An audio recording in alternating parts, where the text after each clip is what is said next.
Jam bërë gati për plazh, sepse jam në plazh. Përpara se të dilja, vendosa që të tregoja eksperiencën time, sepse këto 2 javë unë kam bërë mbjellje të vetullës. Në fund, vendosa hidratantin, vendosa mbrojtësin, do bëj edhe pak buzët, edhe do dal. Do thoni ju pse po e them këtë, sepse që kisha më kap të stresi të dilja diku, sepse duhet të rrija gjysmë ore, 1 orë të bëja vetullën, dhe unë kam edhe shumë tip që marr vesh nga këto gjëra, domethënë nuk më jepet fare, 0.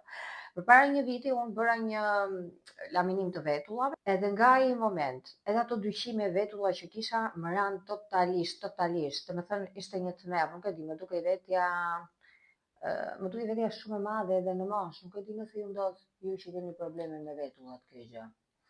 Gjithsesi, duke qenë se jam edhe pak tip frikacake për të bërë ndërhyrje fytyrë, fillova edhe po shikoja vërdall se cila ishte zja më e mirë, kjo me brow powder, si quajnë të gjë, se nuk marr vesh fare nga këto terma dhe nga këto ndërhyrje ose microblading, ndjes nëse unë thash ndonjë gjë gabim.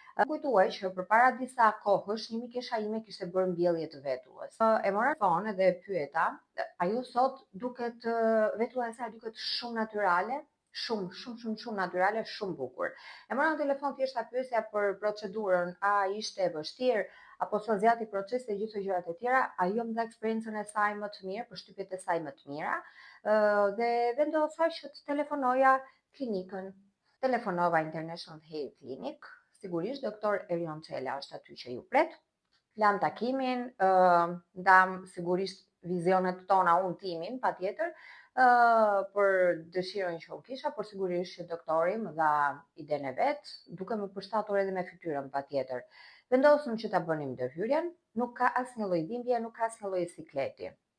Sot jam pas 2 javësh, vetëm pas 2 javësh, dhe vetulla ka bjerë dhe është aq natyrale sa ju nuk e keni idenë. Domethënë, unë nuk e di. Unë jam e dashuruar me këtë vetull tani. Është aq natyrale.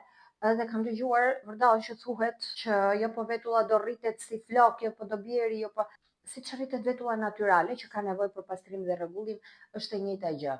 Edhe këtë në momentin që rritet do ta pastrojmë, edhe do ta rregullojmë, edhe do ta presim, do t'i bëjmë të gjitha shërbimet ashtu siç e kërkon. Por mos harroni që keni një vetull natyrale. Pra nuk keni nevojë fare. Jo do lan diell, jo më shkëlqeu vetulla, jo andej po këtej në fund, një secili bën zgjedhjet e veta, po unë kisha dëshirë që të ndaj eksperiencën time me ju, duke qenë se jam jashtëzakonisht shumë e kënaqur nga ky rezultati kaq natyral. Edhe të mendoni që është vetëm java e dytë, sepse rezultati final do duket vetëm pas 6 muajve. Gjithsesi, unë jam aq e kënaqur edhe në këtë moment.